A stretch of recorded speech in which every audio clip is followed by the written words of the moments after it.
बिस्मिल्लाहिर्रहमानिर्रहीम। अस्सलाम वालेकुम डियर लर्नर्स, कैसे हैं आप लोग। बच्चों, हमने लास्ट आर्टिकल में देखा था कि हमारे पास स्केलर और डॉट प्रोडक्ट क्या होता है। ठीक है, अब जो हमारे पास नेक्स्ट आर्टिकल आ रहा है वो हमारे पास है कि वेक्टर और क्रॉस प्रोडक्ट क्या होता है। ठीक है, तो सबसे पहले हम इसकी डेफिनेशन देखते हैं।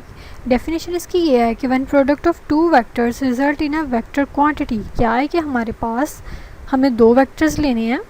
सिमिलर केस है जैसा हम पहले स्केलर प्रोडक्ट में देखते थे कि दो स्केलर का प्रोडक्ट लेते थे, यहाँ पर भी ऐसे ही करना है कि टू वेक्टर्स का प्रोडक्ट लेना है। बट जो हमारे पास आंसर आना चाहिए वो एक वेक्टर क्वांटिटी ही होनी चाहिए है। तो ऐसे प्रोडक्ट को हम कहते हैं वेक्टर और क्रॉस प्रोडक्ट। ठीक है, तो जो आप लोगों ने डिफरेंस याद रखना है, लास्ट टाइम हमने देखा था कि स्केलर प्रोडक्ट था तो डॉट प्रोडक्ट था, अब वेक्टर प्रोडक्ट है तो क्रॉस प्रोडक्ट है। ठीक है, इनके दो दो नेम है। इसको आप सिंपली ये भी कह सकते हैं कि हमने क्रॉस प्रोडक्ट की डेफिनेशन क्या बताई है कि दो वेक्टर्स को अगर हम मल्टीप्लाई करें या उनका प्रोडक्ट लें तो जो रिज़ल्ट आएगा या जो आंसर आएगा वो एक वेक्टर क्वांटिटी ही होगी। ठीक है, तो ऐसे प्रोडक्ट को हम क्रॉस प्रोडक्ट कहेंगे। अब बच्चे, हम क्रॉस प्रोडक्ट को शो कैसे करते हैं।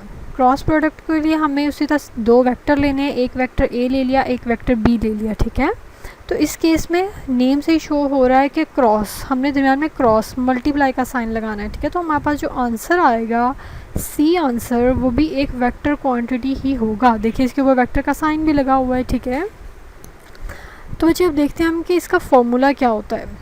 ये बच्चे हमारे पास होता है ए क्रॉस बी वेक्टर। ये तो हमने भी देख लिया कि दो वेक्टर्स को हमने क्रॉस प्रोडक्ट करना है, तो इसका आंसर हमारे पास आएगा a b sine theta N unit vector. ठीक है, ये हम आगे जाके देखेंगे भी कि हमने ये साइन थीटा लिया क्यों है। आप लोगों ने माइंड में रखना है कि ए डॉट बी, दो वेक्टर्स को जो हम डॉट करते थे तो a b cos theta answer आता था और साथ एन यूनिट वेक्टर या कुछ भी मतलब इस तरह का साइन नहीं आता था। अब यहाँ पे एन यूनिट वेक्टर क्यों आया है बच्चे। यहाँ पे ये एन यूनिट वेक्टर बहुत इंपॉर्टेंट है क्योंकि बच्चे देखें हमारे पास वेक्टर प्रोडक्ट का जो आंसर आना चाहिए वो एक वेक्टर क्वांटिटी ही होनी चाहिए। अब आपको पता है कि वेक्टर क्वांटिटी कैसी होती है, हमारे पास ऐसी क्वांटिटी जिसमें मैग्नीट्यूड और डायरेक्शन दोनों आ रहे हों। तो यहाँ पे देखिए मैग्नीट्यूड तो a b sine theta magnitude हो गया, वेक्टर के लिए भी डायरेक्शन भी ज़रूरी है, तो एन यूनिट वेक्टर डायरेक्शन को शो करेगा। ठीक है, तो हम ये डायरेक्शन निकालते कैसे हैं। वेक्टर और क्रॉस प्रोडक्ट में बच्चे ये डायरेक्शन निकाली जाती है थ्रू राइट हैंड रूल। ठीक है, अब ये राइट हैंड रूल है क्या। राइट हैंड रूल बच्चे कहता है कि आपने करना क्या है कि दो वेक्टर कंसीडर कर लेने। मैं पहले आप लोगों को ये डायग्राम के थ्रू समझाती हूँ।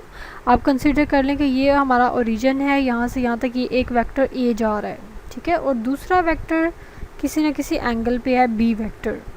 अब आपने करना क्या है, आपने ए वेक्टर से अपनी फिंगर्स को कर्ल करना स्टार्ट करना है। आप क्या करें, अपना पहले हैंड स्ट्रेट करें, फिर ए वेक्टर जहाँ पे है वहाँ पे इस जगह पे अपने फिंगर्स को कर्ल करें टूवर्ड्स बी वेक्टर। ठीक है, ऐसा जब आप करेंगे आप देखिए आपका जो थंब है वो किस डायरेक्शन में जा रहा होगा, वो आपकी तरफ को आ रहा होगा, टूवर्ड्स अस।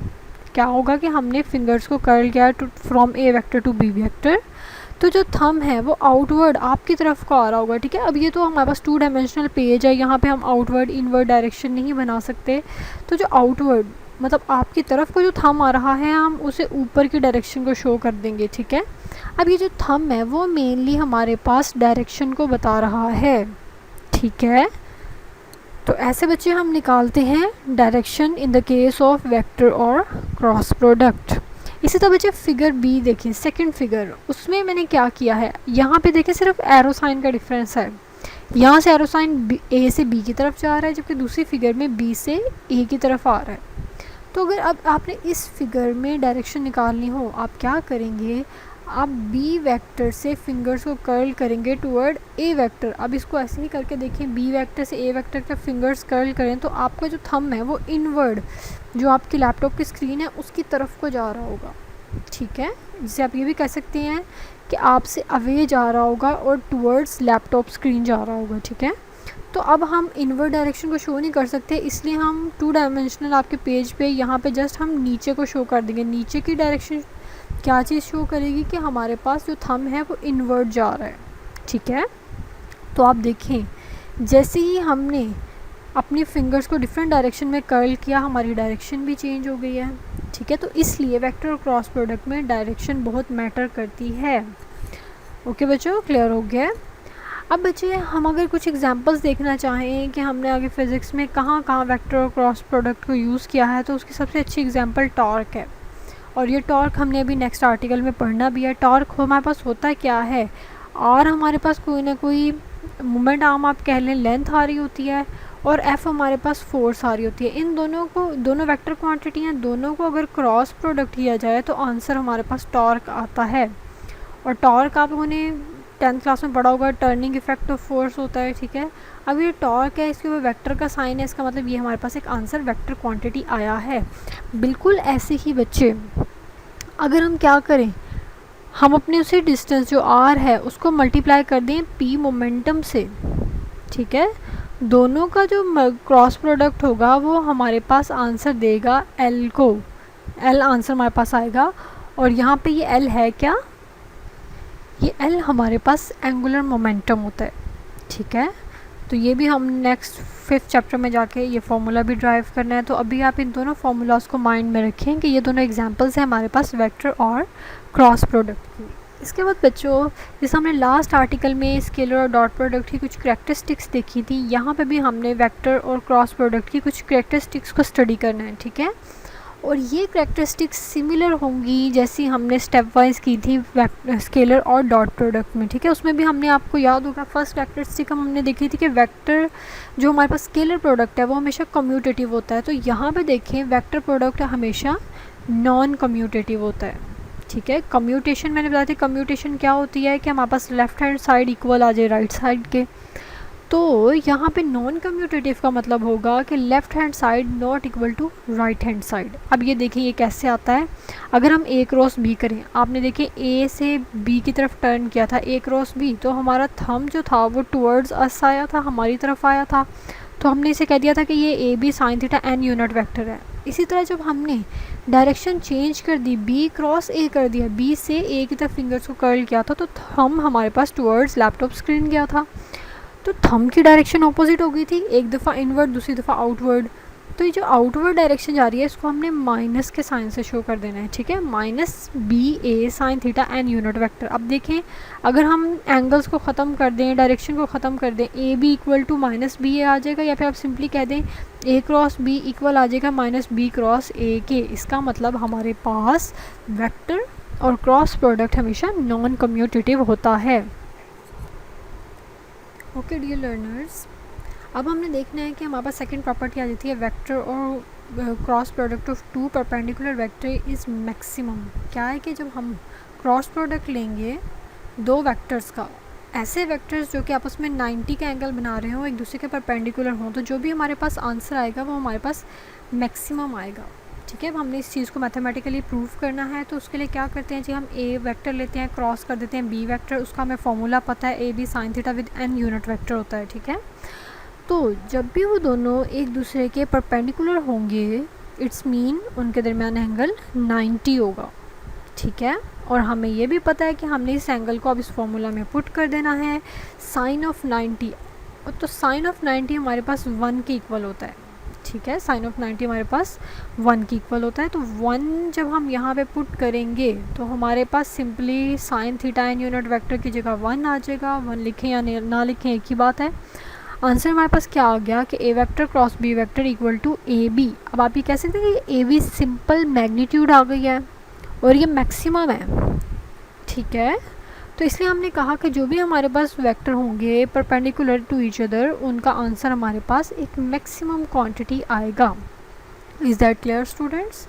अब अच्छा, इसी तरह हम डायरेक्शंस के लिहाज से देखें, हमें पता है कि एक्स एक्सिस के अलॉन्ग आई होता है, वाई एक्सिस के अलॉन्ग जे होता है।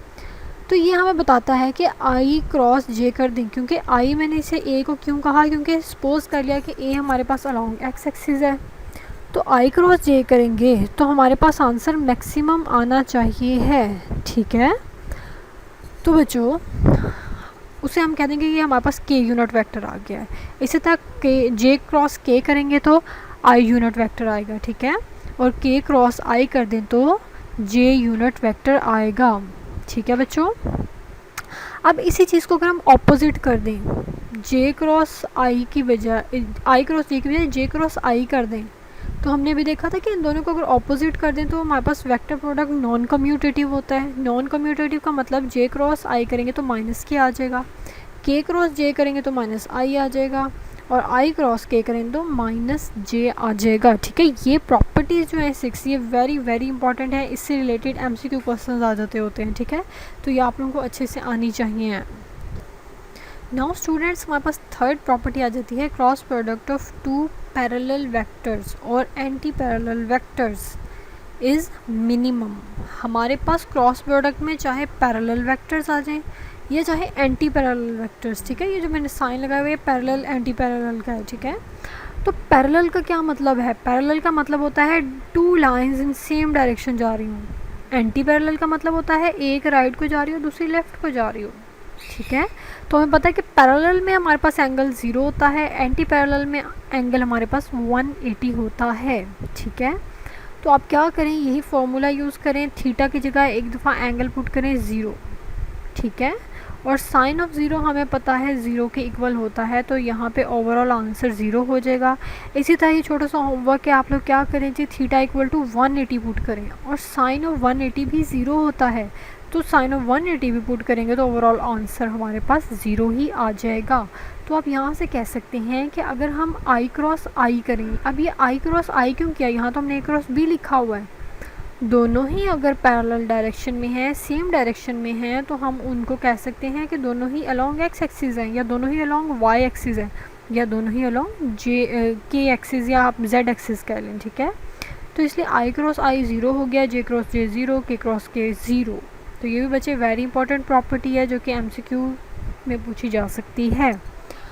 उसके बाद बच्चों सेकंड लास्ट प्रॉपर्टी हमारे पास आ जाती है कि सेल्फ और cross product of vector A is minimum. Self cross product भी अगर हम ले लें तो उसका आंसर भी हमारे पास मिनिमम ही आना चाहिए। सेल्फ क्रॉस प्रोडक्ट का क्या मतलब है, अगर ए वेक्टर हमने अलोंग एक्स एक्सिस लिया और दूसरा भी अलोंग वेक्टर हम अलोंग एक्स एक्सिस ही ले लें और वो भी सेम वेक्टर हो ए या ए, ठीक है, तो ए इक्वल हो जाएगा A sine theta N unit vector. Theta की जगह एंगल क्या आएगा 0। क्यों आएगा 0? क्योंकि दोनों ही वेक्टर सेम डायरेक्शन में जा रहे हैं और हमें पता है साइन ऑफ 0 का आंसर 0 होता है।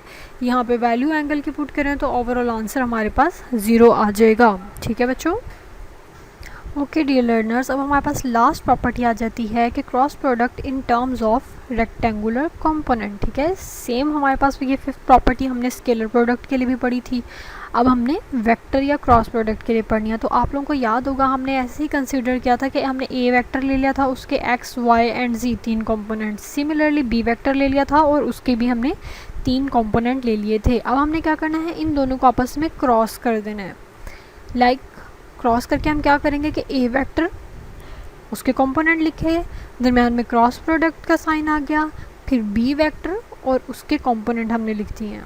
ठीक है बच्चों, अब हमने मल्टीप्लाई कैसे करना है, हमने फर्स्ट ए वेक्टर ले लेना है। ठीक है, उस ए वेक्टर को हमने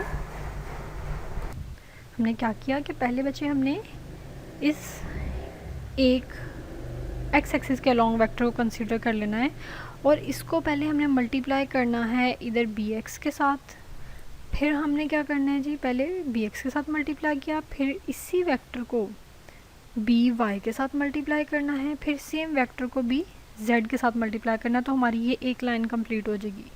ठीक है, कैसे किया हमने कि ए एक्स बी एक्स और उनके unit vector I unit vector and I unit vector, फिर ये प्लस का साइन आ गया, फिर A vector multiply by B A X vector को बी वाई के साथ, ए एक्स बी वाई हो गया, और आई यूनिट वेक्टर और यहाँ से जे यूनिट वेक्टर, सिमिलरली प्लस का साइन, ए एक्स को बी जेड के साथ मल्टीप्लाई करना, तो ए एक्स बी जेड और ए एक्स का ये आई यूनिट वेक्टर और बी जेड का ये के यूनिट वेक्टर आ गया। ठीक है, तो यहाँ तक हमारे पास एक लाइन कंप्लीट हो गई है। अब बच्चे हमने क्या करना है, हमने अब यहाँ से ए वाई को कंसीडर कर लेना है। ठीक है, ए वाई को हमने पहले बी एक्स के साथ मल्टीप्लाई करना है, तो ए वाई बी एक्स और साथ इसका जे यूनिट वेक्टर और इसका आई यूनिट वेक्टर प्लस का साइन।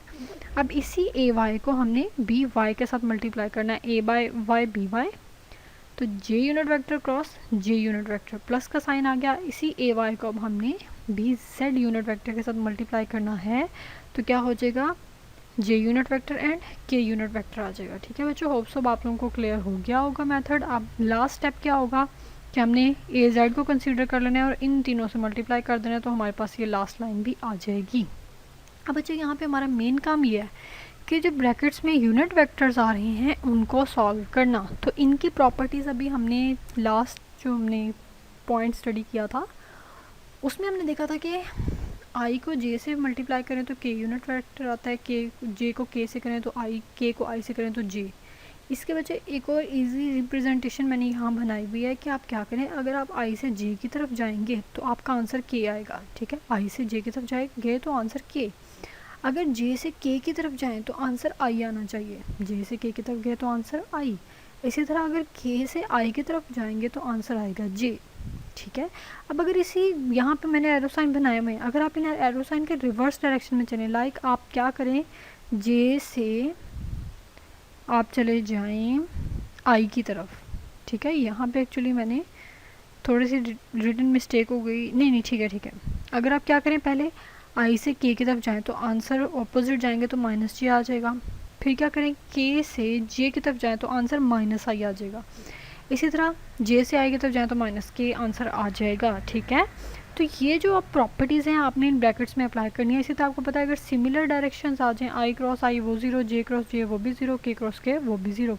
इसका मतलब आप देखें ये जो फर्स्ट वाला है आई क्रॉस आई इसका आंसर ज़ीरो, ये आ रहा है जे क्रॉस जे इसका आंसर ज़ीरो, और ये आ रहा है के क्रॉस के इसका भी आंसर ज़ीरो आएगा। अब बाकी देखें, आई क्रॉस जे करें तो इस वाले का आंसर के आ जाना चाहिए यहाँ से, और आई क्रॉस के करें तो हमने क्या देखा कि अगर हम आई क्रॉस के करें तो आंसर माइनस जे आना चाहिए, तो यहाँ पे माइनस जे आ जाएगा। इसी तरह इस ब्रैकेट में भी वैल्यू पुट कर देंगे जे क्रॉस आई। अब देखें जे क्रॉस आई कहाँ है, ये जे क्रॉस आई, ये माइनस के इक्वल होता है, मतलब यहाँ पे माइनस के आ जाएगा, ये तो ऑलरेडी ज़ीरो है। जे क्रॉस के, अब देखें जे क्रॉस के ये हमने पढ़ा आई के इक्वल है, तो इसका मतलब यहाँ लास्ट ब्रैकेट में आई आ जाएगा। इसी तरह के क्रॉस आई क्या है, के क्रॉस आई जे के इक्वल है, वो पुट कर देंगे, और के क्रॉस जे हमारे पास के क्रॉस जे माइनस आई के इक्वल होता है, वो वैल्यू पुट कर दी, के क्रॉस के ऑलरेडी ज़ीरो है। ठीक है बच्चों, तो बच्चे अब ये सारी प्रॉपर्टीज़ जब हमने पुट कर दी तो ये हमारे पास आंसर आ जाएगा, जिसको आपने ऐसे अब ब्रैकेट्स में लिख देना। ठीक है, ये जस्ट हमने वैल्यूज़ ही पुट की हुई हैं जो हमने अभी देखेंगे हमने पुट कैसे करनी है।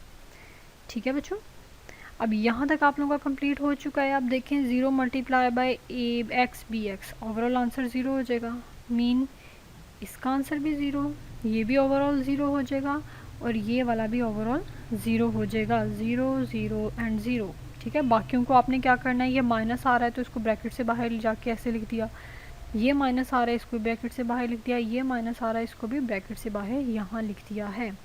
अब बच्चे बहुत सिंपल सा काम रह गया, आप क्या करें, जो आई वाले हैं ना, एक तो ये वाली आई वाली टर्म आ रही है आपके पास, एक ये आ रही है, इन दोनों को कंबाइन कर लें और आई को कॉमन ले लें। आप कैसे लिखेंगे कि ए वाई बी जेड आ गया, ये वाला माइनस का साइन, ए जेड बी वाई आ गया, और ये इन दोनों में से आई कॉमन आ गया, प्लस अब ये जे वाला और एक ये आ रहा है जे वाला, इन दोनों को आप कॉमन ले लें। ठीक है, इन दोनों में से जे को कॉमन ले लें तो क्या हो जाएगा, अब ये माइनस का साइन आ रहा है, ठीक है, इस वाली टर्म के साथ, तो इसको बाद में लिख लेते हैं, प्लस वाले को पहले लिख लेते हैं, ए जेड बी एक्स, ये माइनस का साइन, ए एक्स बी जेड, और बाहर दोनों के जे यूनिट वेक्टर कंबाइन आ गए। अब लास्ट हमारे पास ये के ये वाला रह गया है और ये वाला, इसमें क्या क्या होगा, ए एक्स बी वाई, ये वाला माइनस का साइन, ए वाई बी एक्स, और के यूनिट वेक्टर कॉमन आ गया है। ठीक है, तो बच्चे यहाँ तक आपका आंसर कंप्लीट हो गया है कि कैसे हम वेक्टर और क्रॉस प्रोडक्ट निकालते हैं in terms of rectangular component. ठीक है, और ये वेरी इंपॉर्टेंट प्रॉपर्टी है।